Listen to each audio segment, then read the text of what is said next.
Hello. Hi. This was bound to happen at some point. I'm like, I I'm, was I'm, hoping the meeting, like I went to join the meeting link and it was saying that it wasn't valid. I'm like, oh no, we're gonna have another bump in the road. girl, I'm so sorry. I owe you a million apologies, and I'm so No, sorry. And I appreciate your grace and flexibility so much. So thank you. no, that was also on me, of course. So I have a MacBook Yeah, and sure. it was like crashing all of the things. So I go and buy a new one. And Yes, of course, when I get home with it, the Mac, my old one ends up working. So I'm like, you know what? I don't need this right. $700 laptop. I'm going to return it. Well, then the day we were supposed to meet, I'm like, it crashes again. And I actually had to go get, it was just a disaster. So I No. apologize. It was on me too. And all We are here today, so that's all yeah, that matters. But we yeah, will right. equally ask each other for grace and forgiveness and, Yeah, and good move deal. on. So Good it's so deal. nice to meet you. Thank you Yeah, so you much for making the too. time today. I'm kind of short on time. I'm teaching a class at 1 o'clock today, Okay. so Yeah. I don't want to rush, but I definitely want to get into it with you a little bit. Tell Okay. me about you. Are you currently licensed anywhere? Are you getting licensed? Like, tell me your Yeah. story, like, hmm So if you don't I, mind. yeah, so I'm originally from Wisconsin. I'm in New York visiting my sister-in-law. So Okay. that's Yeah. where I am right now. But I'm originally from Wisconsin. I moved to Nashville 4 years ago now. Okay. I'm licensed in Tennessee with Real Broker. I Okay. was originally with Corcoran, Yep. Reverie, and they Yep. had some leadership changes and all the good stuff. So I Yes. felt like it was a better kind of fit for me to kind of go off on my own and just hold my Sure. license.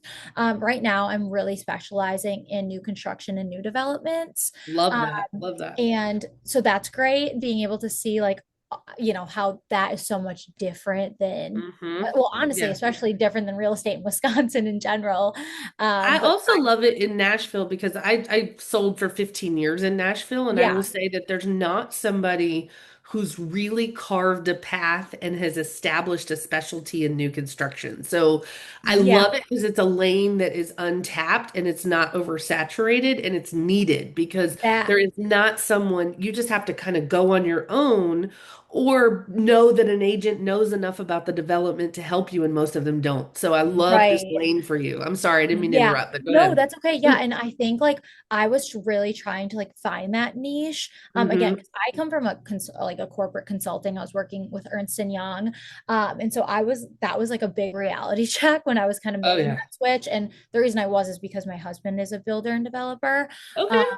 and so that's kind of what got me into that. But I was, Yeah, you know what? Like everyone in Nashville's grinding, trying to do the real estate thing. Like I need to do something different. I And so it love that. started with me just reaching out on LinkedIn to developers that were going to be Yeah. doing, 90 unit developments, things like that, and just showing like, Yeah. hey, I can be like your in-house sales team. I'll Hmm. do the marketing, I'll cover the sales, I'll do it all. You can be completely hands off. I'll make the content, all of the things. And so Yeah. that's kind of what led me down that path. I love that lane. I love Yeah. it. So Yeah. what's that been like for you? Like, how long have you been at Real? How long, when did you say? Oh gosh. So I switched to Reel mm, in the fall. So I have not been Okay. with Reel too long. And when Sure. I was with Corcoran, they wanted me to start selling the Edition, Uh-huh. which is a new development going up Yep. downtown. Yep. But again, things just got messy and hairy. And I'm like, Yeah. you know what? Yeah. I'm just gonna create my own thing here. So, Sure. I and love I that. saw this. So again, would you be able to? Again, I'm sure you were going to get to this at some Yes, point. yes, Just kind yeah. of describe like what this position, like just more in depth. I know your email said there was like a merger or something going on. Well, we so remind me which position. I should have looked before I called No, you, it's but I'm trying okay. to get on there really fast for you. Was it the commercial position or was it Yeah, the it okay. was. So we just had a huge announcement yesterday at our shareholders meeting in Houston, Okay, where we actually officially launched our commercial division of our got it. company. And the crazy thing is like I don't know what you know about commercial typically, but it is a very male dominated Yeah. field, like lane, super male dominated. very Yeah. cutthroat and backstabby, like Yep. gross. And the other thing is that it's very expensive to be in, like if you have to pay for the tools yourself, like LoopNet, Mhm. CoStar, to even have access, because you don't, if you're in a commercial lane, you typically don't need the residential resources like the MLS, because that's not where Right. any of your properties are, right? And Yep. so the commercial division, just LoopNet and CoStar alone can be like 400, like LoopNet by itself can be like $400 a month. And Yeah. then some of the other tools that some of the commercial people use. Plus, a lot of these commercial firms, the splits are crazy. Like they're much higher splits than typical, right? Yeah. For us, they just launched yesterday that our commercial division, our agents would get LoopNet, Silver, Crexi, and CoStar for 5.95 a month, which like is insanity. Like that you would Hmm. pay more than that for just one of those tools, and Right. then you have the Uh-huh. five of those. And then our split for our commercial agents is 85/15, which is a whole lot higher than most commercial Yep. companies. Um, and they also are going to have all the support that a commercial division, of our company is going to have. Like a leader in the, we already have leaders in the industry that have been in commercial for 35 years and whatnot. Yeah. But what I love, so I wanted to tell you about that. One of the things that I want to make sure that I'm very crystal clear and very transparent about is that any position that we're posting about, we're looking for people to join our firm for those positions. So it would Hmm. require you to change your firm. And Yeah. obviously, I want to give you information. I want to arm you Yeah. with the, Mhm. the information about our firm. And I also want to kind of figure out for you what's working at Real and what's not working. Like what is making you consider a different position, kind of what's making you consider at least like Yeah. the possibility of it. And then I just kind of want to position, like give you the information, the position, like find out about where you're headed in your career and see if there's an opportunity for me to help, right? Right. Yeah. Yeah.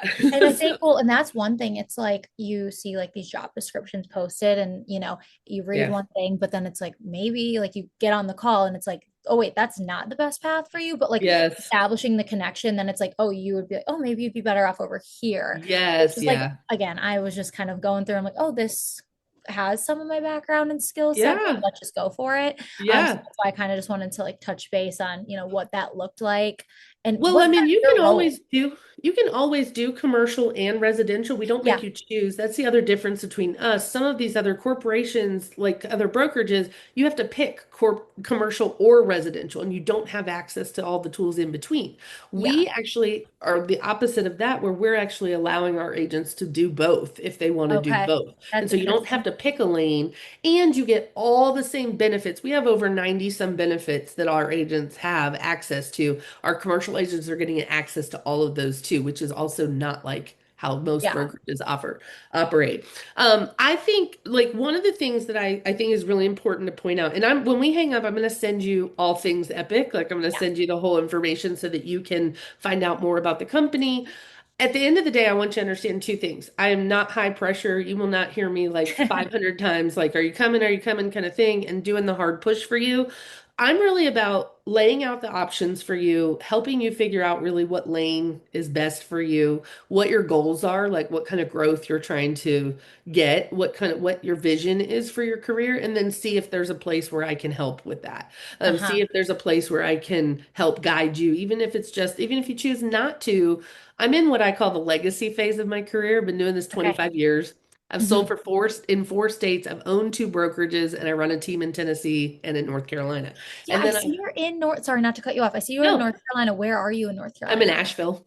Oh, okay, cool. My Yeah. husband is from like Lake Norman area Oh originally. yeah, Yeah, yeah, so yeah, I'm yeah. like kind of No, familiar. that's perfect. Yeah. So I always tell people I cover from Nashville to Asheville, or Asheville to Nashville, and people That's tend to easy to remember that, which remember. is Yeah. easy. Exactly. So, but I also coach agents all over the country. And so a lot of times, like I said, it doesn't matter to me whether you come, I mean, it matters to me, but Yeah. it's like there's no pressure there because Hmm.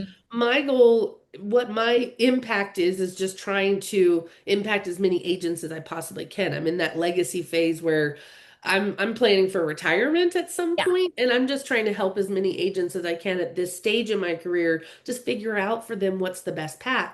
As Yeah. you know, you've been licensed for at least 4 years, the the hardest part for most agents is figuring out who their people are and who they're trying, what lane they want to be in. right? Right. And so tell me a little bit about why you're considering commercial versus sticking in your new construction lane. So that's kind of where I'm in this up in the air, Mm-hmm. hear more about it because sure, do I have connections and a network in the commercial side? Yes. Like I Mm-hmm. have people that I could reach out to and maybe start to like get my feet wet in that space.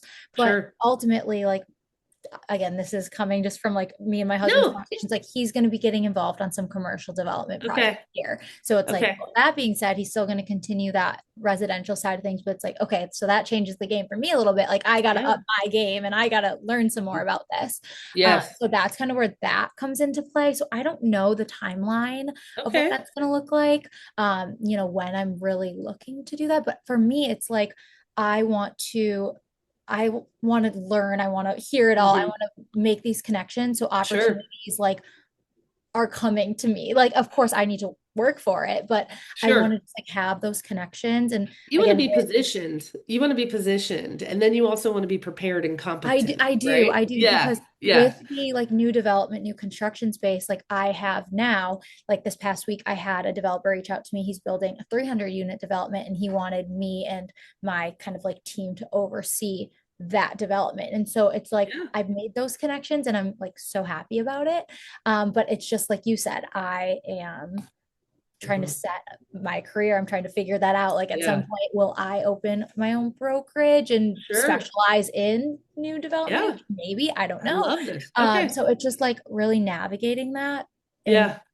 especially, and again, once I moved from Wisconsin to Nashville, Wisconsin's nothing like Nashville. Like there's Yeah. so No, much it's more like nice. opportunity in Yes. Nashville. So it's like, okay, sure, I'm doing residential and new development, but it's like there's so many other paths I could take. So I just want to make sure I'm covering all of my bases to Yes. set myself self up for success. I Um, love this. I love yeah, this for you. And I will say, I think you're in a unique position because you already have a residential license and you don't, this is something you see coming down the pike on the commercial side. I think yeah, it's beautiful that you have the ability to do residential and commercial, yeah, where you can get the commercial part up and running while you're working on the residential. yeah. Have you actually worked with developers on these bigger projects where it's 90 plus units? Like worked with them Like, in what? have you done any? Have you been Oh, involved in any yes, I development? have. Yeah. So Yeah. I've done well, not 90. So 90 would Yeah. be like my That's a bigger big. kind of Yeah, side. Yeah. sure. But I've done like, subdivisions of 12 houses kind of Okay. thing. That's And great. so yeah, not saying that that's not No, that's big, fantastic. I'm but just it's curious of just your experience. yeah. And so I think my thing that sets me apart from other agents is what I've noticed. And again, you've been doing this a long time. There's so many crappy agents, like Oh, in the sense yeah. The where, bar is so low. it's Yeah. like the communication. Like what I do is I'll like sit down with all my clients and I actually have, I went to school for, like finance and then IT management. So I created my own little software I love where that. I have it just like registered to my domain where I have a client and they log in and they have it's like a dashboard where they can see this is the week's plan. Like this is what's happening this week. And it's like a checklist so they can visually see. Because a lot of times, again, especially for first time home buyers, I like they're buying love a house, that. they don't know what's going on behind the scenes. Like they're just getting emailed 300 pieces of paper to sign. So it's Yeah. hey, log into this dashboard. It's organized, buyer paperwork, sell, and the sellers, of course, can't see what the Yeah. buyers can Yeah. see, but they have it all organized with their files, what's needed to sign, what's happening this week, what's I going behind love the this. scenes. I definitely And want to see it sometime. yeah, Like so even it's if we don't have time to see very, it today, I definitely want to look at it. I Yeah. think that's something that sets, the organization, the Yeah. communication, just transparent. And I think Yes. that's something people appreciate. It's going to be Um, such a big game changer for you. yeah. So, Leverage and the right way, yeah, and I think my thing too is getting in the room with the right people. So I moved to Nashville not knowing a single Yeah. soul. So Yeah. that was, I think, the hardest thing. And people, that are around my age aren't necessarily buying homes. Uh-uh. Um, so getting myself because with the software and like the thing that I kind of have built, like I see the potential. I know Yeah. it's going to be like something, It's but it's just like, huge. how do I get into a room in front of the right people to, show them the software? Maybe I could offer it to other brokerages. It's like it Yes. has a marketing suite in there for me so I can just my listings are automatically on there and it'll post them to Instagram automatically. And Okay. I've like done some LinkedIn messaging and tried to get in front of some people, but I never get a response. So, Okay. we'll see. But No, I it's love just, this. yeah, just There's a kind of couple of creating things. my own brand. No, and I think that's the smart move for you. You mentioned a couple of things that I want to touch on, if you Yeah. don't mind. No, sorry, I'm blabbing too. No, no, no, I love it. You're telling me so much information that helps me be able to help you. So Yeah. don't worry, you blab away, Okay. honey, and be Okay. proud of what you built. Actually, that's the Okay. other part is that I think you are innovative. I think that you are different. I think that this industry requires people to show up differently. Like that's the thing. Everyone knows 10 realtors. You have to find a way to be different. You have to find Yeah. a way to stand out. And Yeah. I think you also have a skill set that if you marketed correctly, would earn you a brick ton of business. And I want to talk about, as a coach, my wheels are already spinning. Like, how Okay. do I help her convert more of these conversations with these developers? Because there's something that you're saying that's interesting enough to them, but how do we convert them to clients, right? Like, how do we That's what, actually? And then the other part is because I have been in development, I've worked with big production builders that are yep. national production builders to developers like in Nashville that were building 90 unit, 100, Yeah. 300 unit things. So I have a lot of experience in development from pre-breaking ground and planning and all the zoning and everything all Yeah. the way through post and turning the community over to the HOA, right? And so I Mhm. have a lot of experience there that I think I could certainly help mentor you about that. Okay. The other part is that you mentioned, like, who knows, maybe one day you'll own your own brokerage or whatever. I will just tell you, as some, not to talk you out of it, but Yeah. I will just say, as someone who has owned two brokerages themselves, if I had this life to live over again, I Okay. probably would not own my own brokerage anymore Okay. because there's so many opportunities for you to operate a brokerage within a brokerage with still your income possibilities, with your own branding and everything. A lot of these brokerages will let you white label your own stuff under their Right. umbrella. So let them Especially take with on. real Yeah, where you have and that. Epic and all of our companies like that are Yeah. like that. So, I don't know that I would take on that liability and the operational stress Yeah. Okay. again if I had to do it all over again. That's good to know. Yeah. But just because I've invested several commas and zeros No, into I, companies where yeah, there's no need for that anymore, really. And it's a lot of overhead, the margins are tight. that's And very, yeah. but I think you build, build, build, and then then you get to choose for yourself. You have leverage, right? You Right. have And the opportunity. with real, I don't have to kind of carry that. Like I don't have, it's Correct. the split, like your cap is $12,000 and then it's like kind Yeah. of up to you to do whatever. So at that point, Yeah. it's like I need to grow. And my thing is, I think truly with like that software that I had mentioned, like Hmm. how do I like market that to buyers being like, hey, have you talked to all these agents that like you don't feel that the communication's clear? Like work with me because of this. Like it's a very hard thing for me to, Well, I this don't, is what I do. So this is okay. what I Yeah. specialized in. So this is the Yeah. thing. I am a business consultant, a strategist, right? So a lot of the coaching that I do is not only for realtors, but for small business owners or innovators. And so when you tell me you have some product, some service, like something that you created, my marketing wheels start spinning automatically of your messaging and how you get the promotions on it and how many Mhm. eyeballs you can get on it. Yeah. I think you have something big there that you Yeah, just need some help with the launch and you need help with the messaging about I how do. you present that to clientele, Yeah. right? That separates you from other agents. And my wheels are already spinning. I can already see some posts that I can think of how you would launch that and how you would leverage Okay. that. And Um, I was not expecting this conversation. Like I wasn't sure where this conversation was going to yeah, go, but I know it would that's how lead beautiful it into the is. direction. But I'm like, again, the reason that whole software came to be was because at Cork and Reverie, and I don't know if it was because they were going through some changes, like Yeah, the transaction management software and the CR, like everything was on a different yeah, platform. So it was a disaster. Even using yeah, transaction desk, like once you kind of use it, you know what you're doing, but it's yeah, not user friendly. It's not clear. yeah. And then you have to No. go to dot loop and do this and this and this. It's like this needs to be all in one place. Like there's no Yes, reason yeah. it should be this difficult. So And at I know like Real Compass has though, their own, but yeah. So at Real, do they not have better tech and better tools? So that's my next question. nah, well, Okay. they do. So you go on and you have your real dashboard and they have signature, real marketing suite, but it's not like it's still so new and Hmm. it's not where it's still I too got you. complicated. People would rather pay for a separate marketing software and then use the free one. It's just not there yet. And I think Yeah, yeah, real is still on the up and up and things are changing. So it's sure.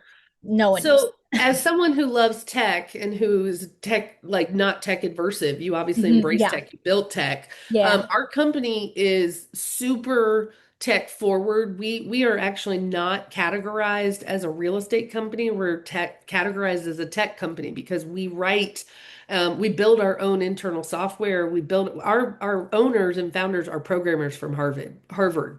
Got it. Okay. So they have built a lot of our internal structures. They sell a lot of our software to third-party verticals and other companies. And so when our company goes public, we're not going public as a real estate company. We're going public as a tech company that has a real estate division, Gotcha. right? That's a big distinction when you're going for stock prices. The multiplier on a regular real estate company is like 7 or 8 times. On a Hmm. tech company, it's in the 20s. So you're talking a big difference for Right. stockholders, for shareholders, that kind of stuff is a big deal. But just to mention to you that I think you would be happy with a lot of our tech support and our tech stack. And it is very user friendly. It's very AI built. Like a lot of our systems are utilizing AI as well. Would I hold my, again, this is, I Yeah, don't yeah, know, yeah. We're all just dumb question. It's, we're just investigating. Don't worry, you're not is committing to. your, so when you said you can do like, of course, keep the residential side and Mhm. the commercial, would you hold the residential license and commercial license under you guys, or could I stay with real for my residential and how So does they're that? going to want all your licenses. Got it. Okay. They do want all Yep, your I figured. licenses I if just we wasn't come sure. because we have several people that are licensed in multiple states and Yeah, we typically want all their licenses, not I get just it. one, you Makes know. sense. Yeah. But and really whether or not I just think it's beneficial for you to be able to keep both. It's just a matter of your fees and stuff like what that looks Yeah. like for you Yeah. to make sense. And I want to lay it all out for you. I want to let you chew on a lot of the information and then I want to revisit the conversation Yeah. and Let this let's talk a marinate. little bit more. Yeah, I just wanted to meet you first of all. Yeah. I wanted to kind of find out a little bit about you and your story and what you were kind of contemplating and Uh-huh. what your thoughts are, and learn a little bit about your business. And then I want to just present some information and what I could have envisioned for you, right? Okay. So big things that I want to highlight before we hang up today, Yeah. Hmm. is I think that there's a huge space for you with new construction and development, first of all, in our Yeah. company. I think there's a huge opportunity for you in Nashville in new construction and development. And I think that we could throw gasoline on what you're already doing, but tweak some of the strategies that you're doing and tweak some of the outreach that you're doing. Hmm. I love that you are already in front of developers and you're being proactive in pitching yourself and shooting your shot to these Yeah. developers. What I want you to do is arm you with more collateral materials that support your vision with the overall global plan of really laying out for them what you take care of from dirt to turnover, right? Yeah. And what that looks like. And then I think on the commercial side, this is the other part that I don't know if you've ever looked at CoStar or LoopNet or anything like that, but the Mhm. data that CoStar alone, and that's just not even the other tools, but just CoStar alone, I can teach you how to harvest leads from the data that's in CoStar. So, for example, CoStar will tell you if you pulled up like a commercial building, right? Yeah. CoStar tells you every tenant that's in there. It tells you who the decision makers are. It tells you when their lease ends. It tells you what business, what type of Gonna industry the have person those people is, you can go all to. those routes. And the data is there, and I can teach you how to like how to go after the business that you want using the data that you have access to, Yeah. right?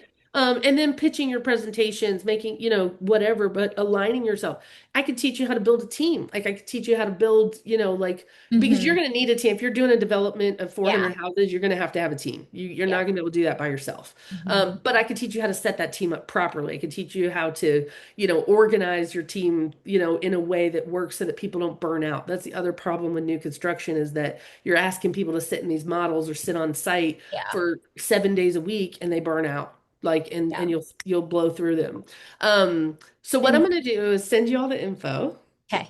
And then what I would suggest is I really want to go through some of the things that I think would be beneficial to you, some of our tech stack, some of our some of the tools that I think I could teach you how to leverage to build your business even bigger, or teach you how to go after some of these bigger developments and get and win them. Like actually Mhm. go out, get, and you're Yeah. doing great on your own. You don't need me. That's not what I'm saying. But I No, think we yeah. could, but I think we could throw gasoline And on what someone you're. that has like, like yourself, the experience like in the area. Again, I said I Mhm. moved here, Yeah. 4 years ago. It's like getting some of those connections made. Like Yeah. more people than me. So it's just Yeah. like, Well, that's the all other of part because I've moved 4 times. I can teach you also how to create a sphere from nothing yeah. based on who it is you're trying to work with, right? Yeah. So I can Mhm. literally give you the blueprint of if you have a small sphere, how do we blow that sphere up in quickly? Because I've moved 4 times.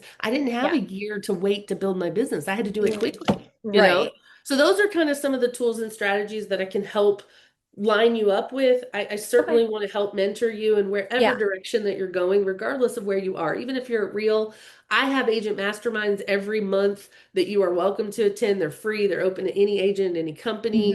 Hmm. I have an agent performance lab. I have coaching programs. I like at any point, I would love for you just to follow me and then Yeah. let's see if we can stay connected. And I would love Yeah. to just pour into you a little bit and see how I can Yeah. really help you grow and transition your Yeah. business to where you're headed. I know you said you have to like a I hard know, I'm stop so to get sorry. one. I You're hate that fine. I just but wanted to, so what, just to summarize, we'll kind yeah, of, you'll send me the info and yeah, then let's email and we'll find a time to reconnect and we sounds can good. kind of go from Yeah, and there. I'll send it to you. You chew on it and we'll hop Is your back on my cell calendar. number 828-357-0079? That is that's my team's number. That's like we Oh, have an okay. I AI. texted it because the link wasn't working. I just wasn't sure. Yes. What's your number My that's actual cell phone number is 615 okay. 507 Okay. 0481. Okay. Cool. I'm gonna Yeah, text you so you have my stuff. perfect. Thank you. I L- appreciate you. All right, I'm going to Laura, transition to my class, okay? Laura, can you send me that information as well? I'm gonna put my email in the chat. Sure, I'll be happy to. Thank you. Thanks. All right. All Thank you, right, Laura. Taylor, I'll be in let's touch. connect again soon Yeah. and we'll talk a Yeah. little bit soon, okay? Okay. Good Thank you deal. so much. Thank So you. See nice you meeting you. later. Yeah, you Thanks. too. Yeah. Lynn, go ahead and drop that in the chat and I'll send that to you.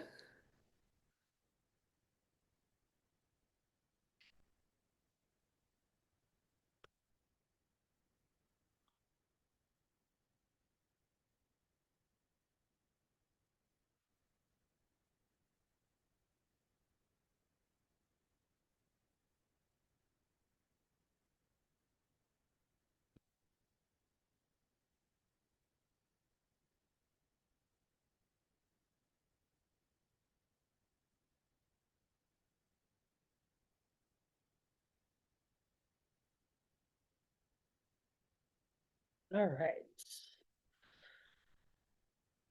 Lynn, I'm coming right back to this room. Don't worry, I'm still here. Okay. How are you today? I'm doing great. I'm doing great. Can't Fantastic. complain.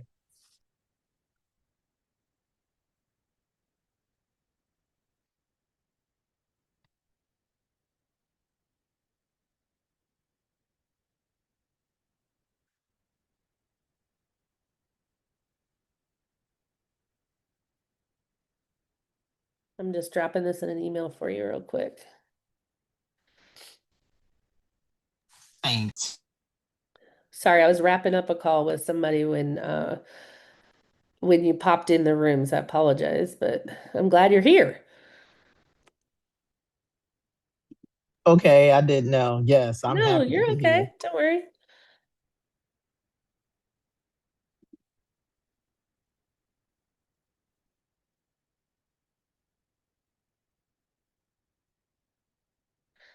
What state are you in? I'm actually in Virginia, but I'm licensed in Virginia and Maryland. Oh, beautiful. What part of Virginia are Hmm. you in? Northern Virginia then, or no? Fredericksburg, Virginia. Okay. Okay. Yes, which is sort of northern Virginia for the most Oh part. yeah. I A grew lot of up in Virginia. commuters. I grew up in Virginia Beach.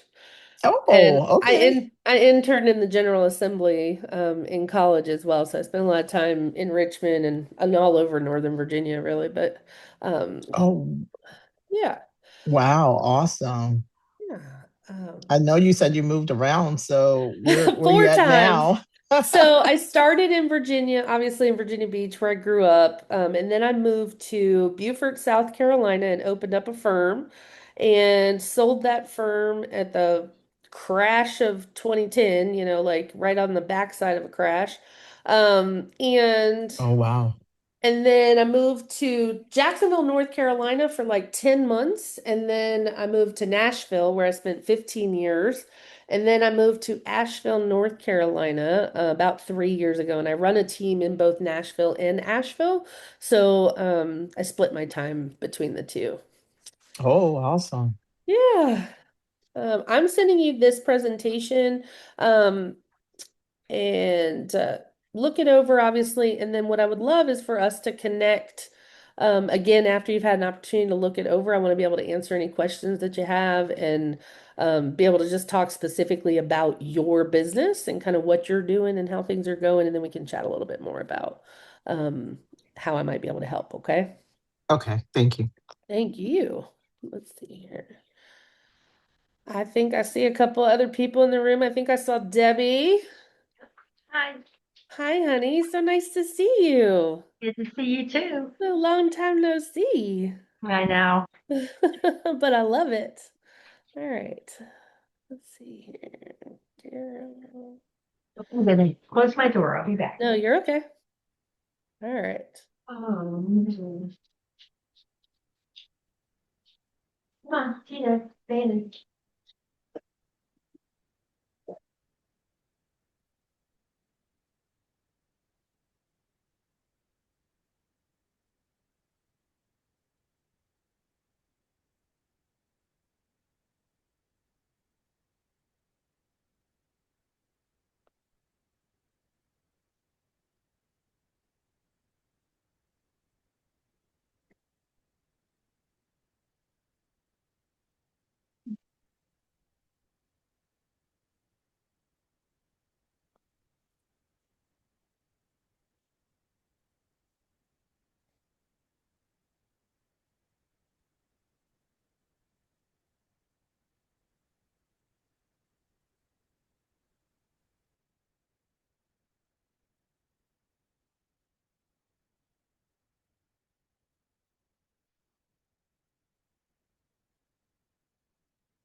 All right.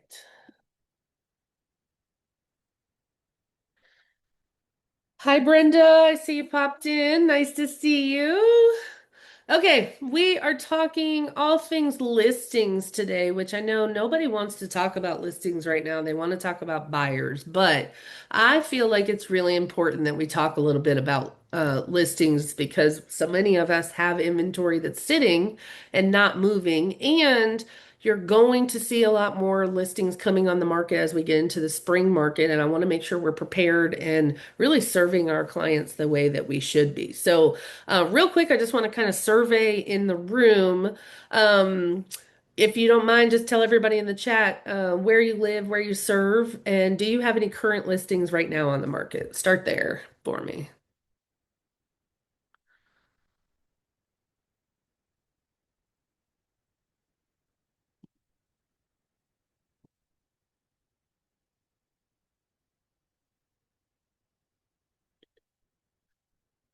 All right.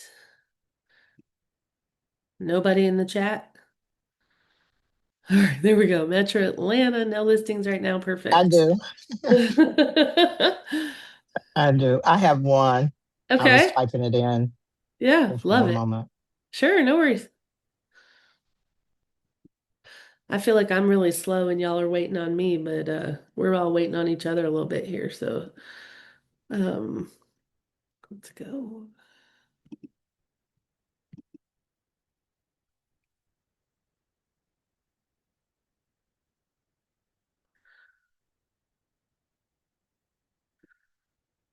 All right. Nashville, Tennessee, Fredericksburg, and I have one listing in Stafford, Virginia, Metro Atlanta. Well, welcome, welcome. I'm so glad that you guys are here. All right, that's fantastic. Real quick question. The listing that you do have, Lynn, has that been on the market for a little while or is that freshly listed?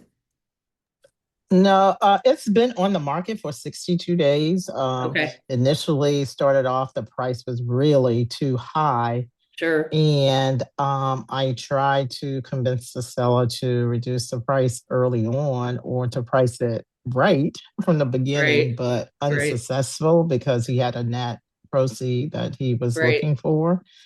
So Yep. now we are at about 62 days, and now I have lots of competition, meaning there are Hmm. about four other townhomes in the same subdivision Subdivision. that Yep. are for sale. Yeah, and so that I'm so glad that you brought this up. And this is one of the big things that I want to make sure that we talk about today. The purpose of these masterminds is not for you guys to listen to me drone on for an hour. I know how annoying my voice gets for more than 10 minutes. So I don't want you to just listen to me talk for a half an hour or an hour. But I'm glad you brought this up because this is why I wrote this class or why I decided to choose this topic this month is because a couple of things. One, we're going to have more and more difficult conversations with sellers as this year progresses, just so you know. More and more difficult conversations because so many of these buyers right now are so picky, right? These buyers want HGTV, they want perfection because the cost of borrowing money is so high to them. Anybody that's been in this business longer than 5 years, we know it's actually not really high because we're not in double digits. Like when I got started in real estate, the interest rate was 17 or 18%. That is high, but the problem is that these buyers are so used to the 3%, 4% that they think 6% and 5% is outrageous, right? Because they got so accustomed to super low rates.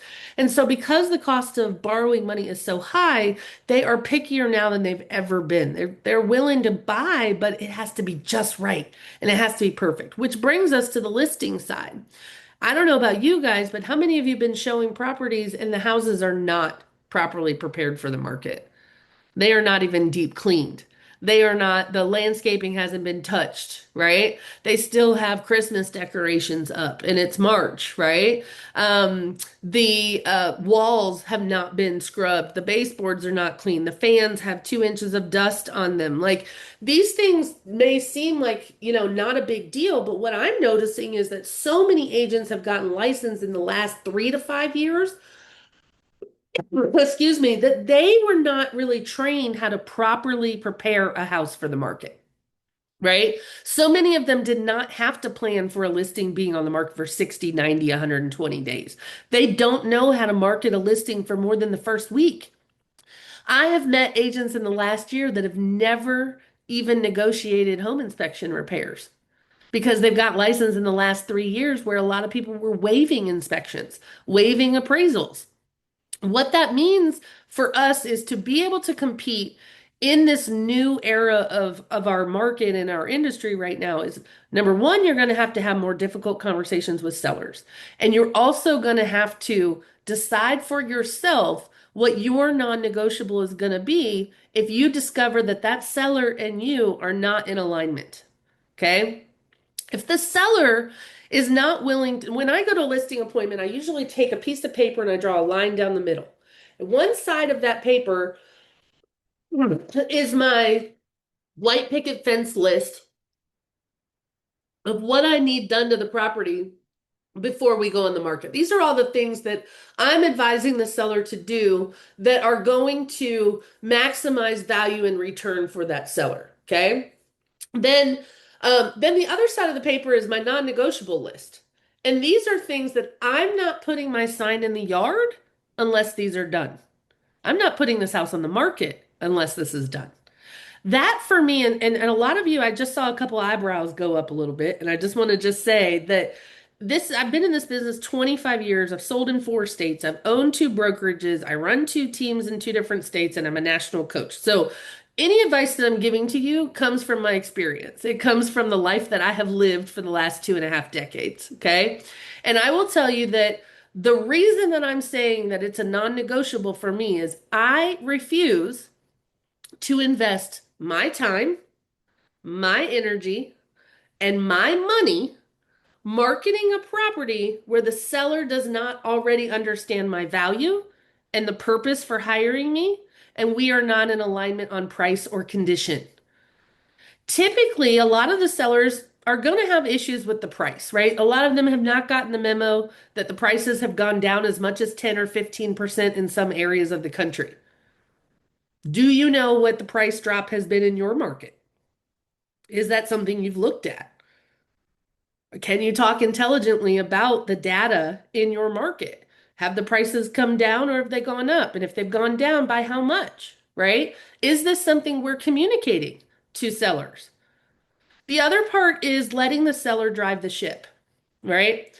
This is a team effort. They need to know that we're going to arrive at a price together, and Mr. and Mrs. Seller or Mr. Whoever, I don't want you to hire me based on the price. Debbie's heard me say this 100 times, but I'll say it again. I don't want you to hire me based on the price that I tell you your house is worth. You and I will arrive at a price together, but I want you to hire me because you believe I'm the best person to market and sell your house. I'm going to say that one more time. I don't want you to hire me based on the price that I tell you your house is worth. You and I will arrive at a price together. I want you to hire me because you believe that I'm the best person to market and sell your house. I need them to know that because I don't want someone to come in behind me at the listing appointment and give them a price that's $5,000 higher than what I advised, and then I lost out on the opportunity to sell it, right? I don't ever want to be cut out because my price was a little under what somebody else said. Now, I don't care if someone comes in behind me and tells the seller that they think they can get 25 or $30,000 more than me, by all means, if that's what they think, go ahead and hire that person because I'm going to do my data and I'm going to be very honest with the seller about what the market tells us. What does the market say that this house needs to be priced at? I also do not give my sellers an exact number. You know that I like to give them ranges and I like to stay within $10,000 to $15,000 and 10 is my preference. Your home should be priced somewhere between 815 and 825. Where do you feel like your house should land on that range? And I am typically asking that question after I have shown them the data, I've shown them the interior condition, I've shown them how the exterior looks, and I've shown them how I compare those comparables to this subject property and ask them, how do you feel like your house compares to these on this range? But see, most agents will, they're so desperate for business. And I'm not saying you are, Lynn, that's not what I'm getting at. I'm saying most agents are very desperate for business that they are afraid to push back on a seller and say, I'm not comfortable with listing the house at that price.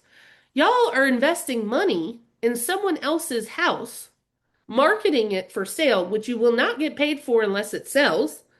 So, what good does it do to take an overpriced listing that you're spending time, energy, and money marketing that is never going to sell at that price?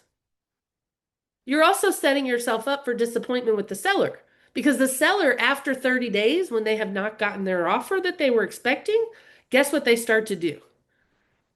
They start to question whether or not you are the right hire, right?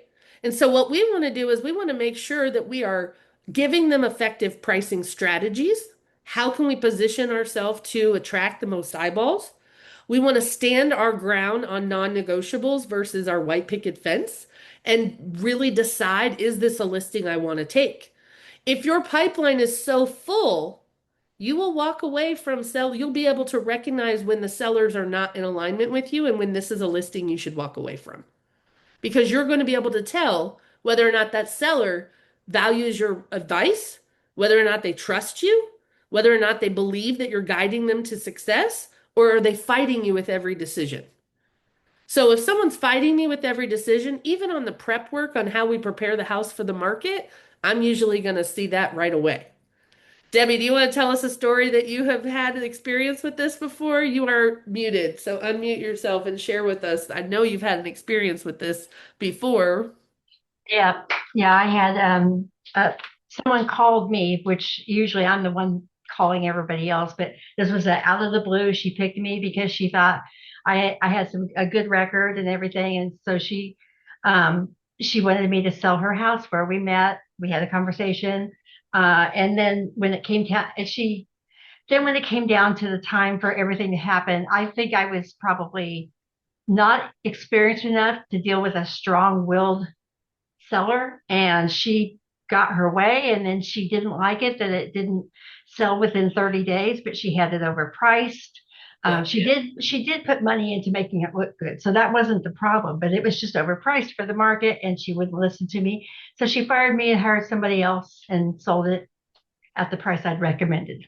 Always happens at the price that you recommended. Thank you, Debbie, for sharing that. I really appreciate Well, that.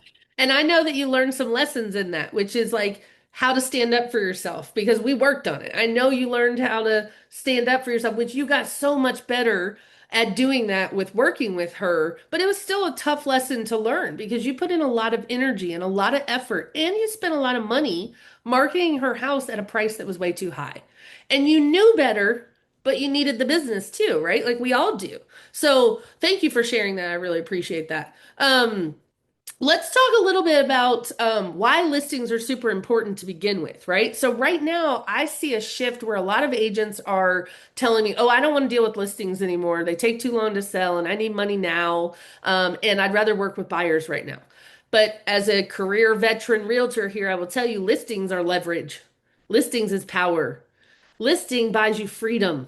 You can sit on a beach with a cocktail in your hand and still make money. I can't do that with buyers. I have to put them in my car. I got to meet them. I got to drive them around. I got to do inspections. I got to be there for all the things, right? I got to meet them and their mom and their Uncle Buck who wants to come look at the house and measure it and all the things. And with a seller, it's a systematic system that I use that gives me more leverage in my business. I'm going to pick up more buyer. This is the other great thing about things sitting on the market a little bit longer is you actually get time now to leverage the listing to produce more business. You can circle prospect around that listing to find other sellers or buyers, right? You're going to get sign calls from your listings, and people are going to want to know more information about the property and what it's selling for. You're going to be able to build other agent relationships by calling other agents who have buyers if you're doing any reverse prospecting. And you see agents that have sold in this neighborhood or in this price range or in the last 6 months in this zip code. You should be calling those agents and saying, "Hey, I saw you sold a house in this neighborhood. I currently have a listing there. Were there any buyers that didn't make the cut for your listing? Or are there anybody that if you get any calls while yours is pending, send them my way." You can work with other agents to do big open house events where there's more than one house that drags people in or big events within the neighborhood. Listings also give you things to promote. When you have a listing, you can promote behind the scenes activities that you did to prep it, to get ready. You can highlight features of the house. You can highlight features of the neighborhood. You can highlight lifestyle, what it's like to live here. You have way more things to promote when you have a listing. When I have a buyer, it's a lot of behind the scenes. How do I prep for a buyer? Maybe booking appointments, maybe pointing out things that I'm helping the buyers do with their due diligence. But I prefer to sell lifestyle. I prefer to sell what is it like to live here, right? What is it like to be a part of this community? And the other thing about listings is that you can earn future referrals from it. So let's talk real quick about the listing life cycle itself. And I've got to move all the heads, all the faces so that I can see. Dum, dum, dum, there. My mouse has disappeared. Um, Obviously, we're going to start over on the left-hand side where phase one is basically your market positioning. This is like your pre-marketing section. And I would advise you guys, if you're working on I know already Debbie's is perfect because I used to coach with her, so I know Debbie's is perfect, but you should be working on your presentations and make sure that your collateral materials and your presentations are a reflection of your business. Is the materials that you have in hand, do they show off your skills and talents? Do they give the sellers enough information to understand what this process is going to look like, right? So if we start in phase one, this is all the work that we're doing before we've actually ever put it on the market. It is a prepping. Anyway, I just want to take a survey real quick from the three of you that are here. Has anybody actually taught you how to walk through a house room by room or how to best prepare the house for the market? Do we feel comfortable with this A, process?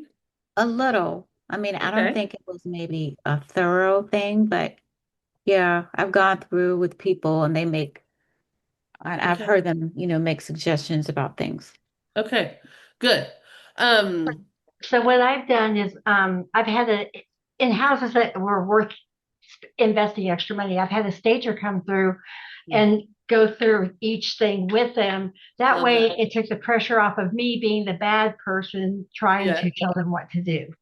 Yes, agreed. And it comes sometimes a little better from someone else than it does from us, right? There's like a third party validation thing. You do have to have a stager who is sensitive though, that does it's is quick not to offend, right? Like Right. who knows how to phrase things in a way. I had a stager once that cost me a listing because they were so offensive when they came into the person's house that their feelings were hurt. But we do offer on my team for every one of my sellers, any one of our sellers, we offer a free consultation with a stager that I pay for. She does charge me a fee, and she works with the client's existing furniture to move things around, to, suggest, different furniture or how it needs to be laid out in the room, even the decluttering and things like that. That's something that I invest in on behalf of my sellers because it's that important to me to make sure you get one chance to make a great first impression, right? And the other part is that when you are going to these sellers and you're walking through the house, your job is to take copious notes on the upgrades, the things that they've done to the house, but also things that you notice need attention, like that they're missing their smoke detectors, or that the AC filter needs to be cleaned, or that the light bulbs are out in the bathroom, or that the drywall needs to be repaired, or that it just needs a deep clean. And so as I'm walking around the house, I'm going room to room, making sure that I'm pointing out the things that they need to do, but I'm also making notes for myself of things that we may need some vendors to come in and help us with. Landscaping, do we need to have the HVAC serviced and cleaned ahead of time? Do we need to get a pre-inspection? Do we have some repairs we need to take care of? Again, I'm always going to draw the line down the paper and present it to the client as a white picket fence list, which is the best positioning and our greatest first impression versus the non-negotiable list, right? I will say about the non-negotiable list, there are some sellers that you're going to meet with that we're about to see a bunch of sellers who are going, why I said you're going to have more uncomfortable conversations. Right now, we're dealing with a lot of the country is saddled with a lot of debt. Okay. The interest rates are high. People have a lot of credit card debt because their income was lower last year than it has been. The economy has tightened and squeezed, and people are feeling the pinch. They've been living off of credit. And so, you're going to see also people that bought in the last 3 to 5 years that overpaid during a heightened market, right? And now these people are trying to make an exit from their home for whatever reason, whether that's relocation or they just changed their mind or they're a life event or something. And you're going to have to deliver some bad news. The bad news might be that your house isn't worth what you paid for it, right? So we're going to see more sellers in a tight position where there's not a lot of equity, or maybe they don't have a lot of cash to get their house ready for the market. This is where like Brenda, you and I work at Epic. We've got some programs at our company that can help us with that, right? Like we have the Edge program where our sellers can borrow from their equity for whatever they need it for, staging, landscaping. They can even use it for temporary housing. If you have like a family with 5 dogs and it doesn't show well with them living there, they could go live in temporary housing while the house is on the market. So you've got to have, no matter where you work, you should arm yourself with some resources that what if this seller comes to me and doesn't have any cash to fix up this house? What are my options? What are my solutions? And what are my non-negotiables that if they don't have the money, what am I willing to still do? How can I help them? Are there things I'm going to pay for out of my own pocket? Are there things that it's their responsibility? And if they don't have the money, I'm going to offer some solutions. But if they don't qualify for that or they don't want to do that, what am I willing to let slide and still list the house? So for me, I have higher standards. I'm not going to list a house if a seller is not willing to invest the money that they need to make the greatest first impression, and I know that that house is not going to show well, and we're going to have a hard time selling it at that price in that condition, I might walk away from that listing. But I have the power to do that because my pipeline is so full that I'm not worried about walking away from the one seller that doesn't align with me. That's your goal, right? Wouldn't that be a beautiful thing to have such a full pipeline that you can just say, hey, no thanks, this isn't for me? But so many of us are not willing to do that because hey, I need a check, right? So I want you to set some standards for yourself about what kind of listings you want to take. Reason I say this is because for many years, I would pull up in front of a specific listing and I knew from the name on the sign in the yard what I could expect on the inside. I knew based on that agent's reputation that that house was not going to be clean. I knew that it was not going to be fixed up. I knew that it was probably going to smell like dogs. It was probably going to have trash everywhere because that agent had established a reputation of taking listings and doing no prep work. And I don't want to be that person. I don't want someone to know what the inside looks like just because my name's on the sign out front. I want them to know, hey, when Laura lists a property, this is what we can expect. We know it's going to be clean. We know it's going to be staged. It's going to be decluttered, right? All the light bulbs in the house are going to be in place, right? The filters are going to be clean. We know a certain standard to expect when you pull up to one of my listings. That is where I want you to decide for yourself what is the standard for you and your business. And then I also want you to be brave enough and strong enough to tell a seller, I cannot list your home in this condition at that price. Okay, so here are some alternatives, here are some options, but I'm not willing to take a listing that we are not in alignment on price or condition. Okay. A local agent with the reputation of an open door listing. Yes, Brenda, you said it right, girl. 100%. There are so many of these properties that I walk in and I know exactly what the deal is. So obviously, phase one in prepping the market is really important. To me, it's really the bulk of where I do most of my work. I'm doing a lot of consultation with the seller. I am spending a lot of time at the property.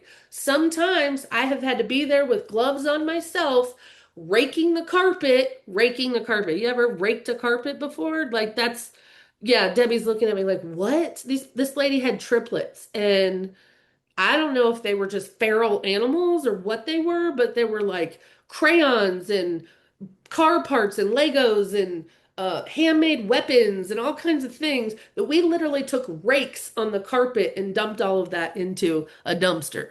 But my point is that sometimes we have to roll up our sleeves and help our client if they don't have money to do things. What kind of sweat equity are you willing to put in? That is for you to decide in your business, right? How much energy and effort you're going to put into a seller that's not in alignment with you or doesn't have resources to fix their house up. Okay. You get one chance to make a great first impression, which moves us to phase two.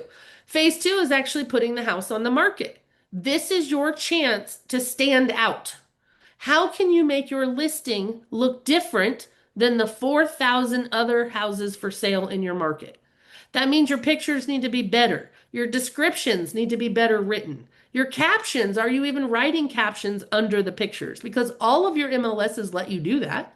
They let you put comments under the pictures. Um, are you highlighting the best angle of the room? Are you engaging in false advertising?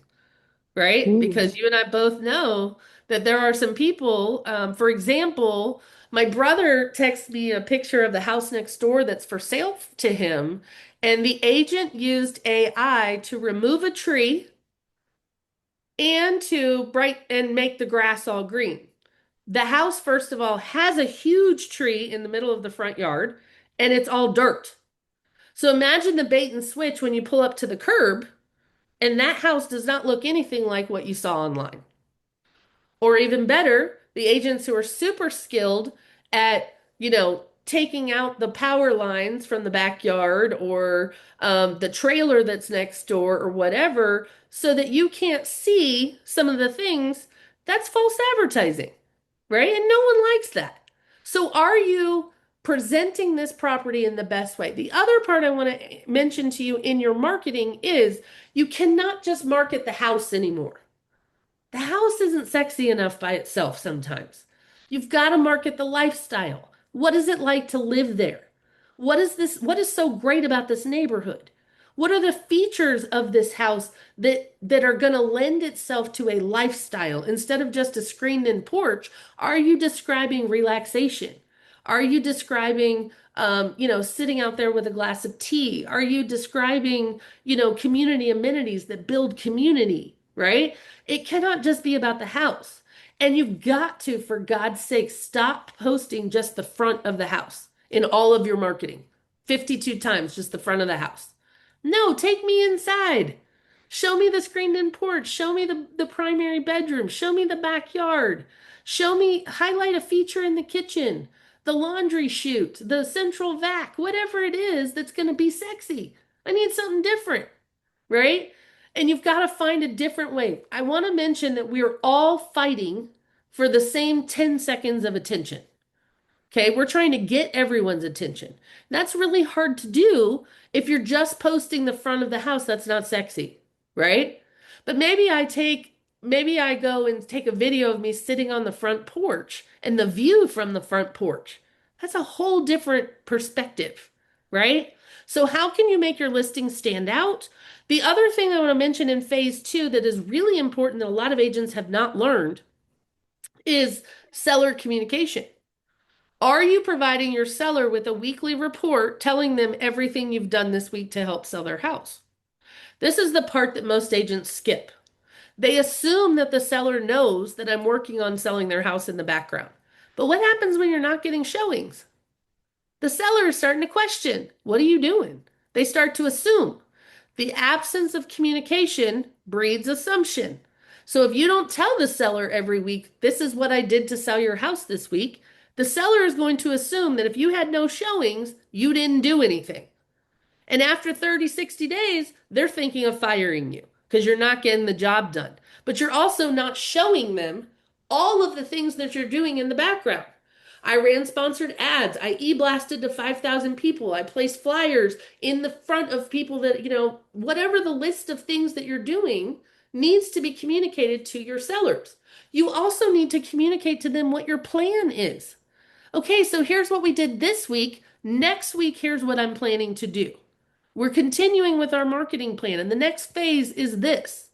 Are you communicating enough with your seller for them to know, hey, I made the right decision. If it's not selling, it's a product of the market, not because I didn't hire the right person.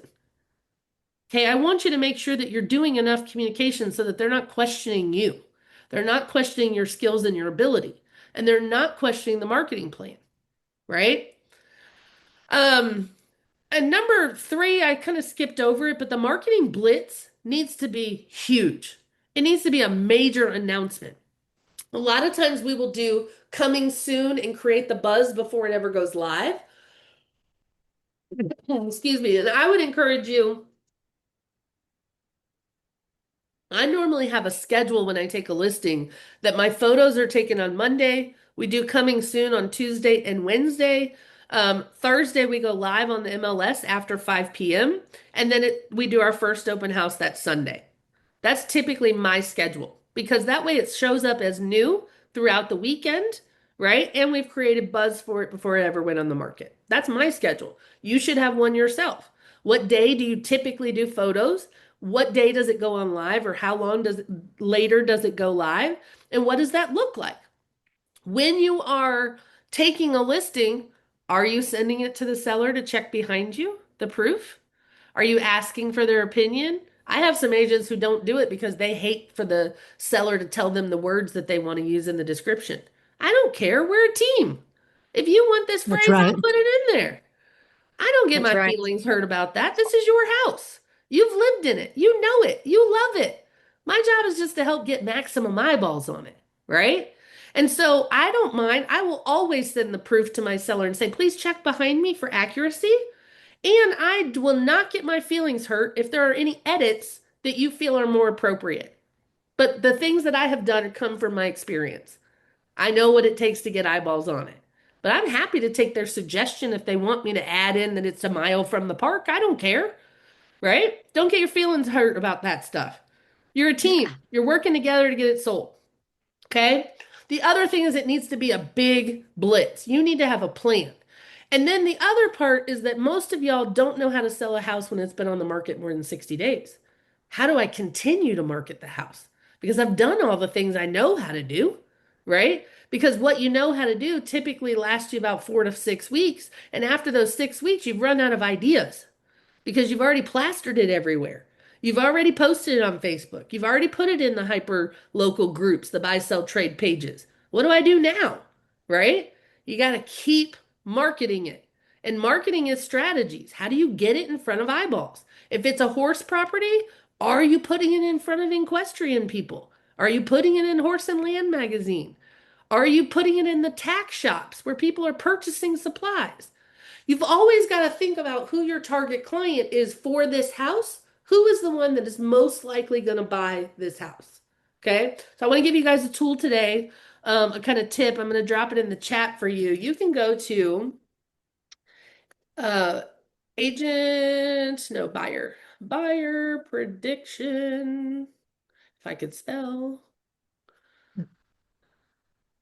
Buyerprediction.com. You can enter in the property address and the sales price, and it will spit out the potential buyer and all the demographics for that buyer for that property. And then what I do is I take that report and I dump it into ChatGPT and I say, help me develop a marketing plan for the next 90 days to get this home sold. Okay? Just a fun little tip for you.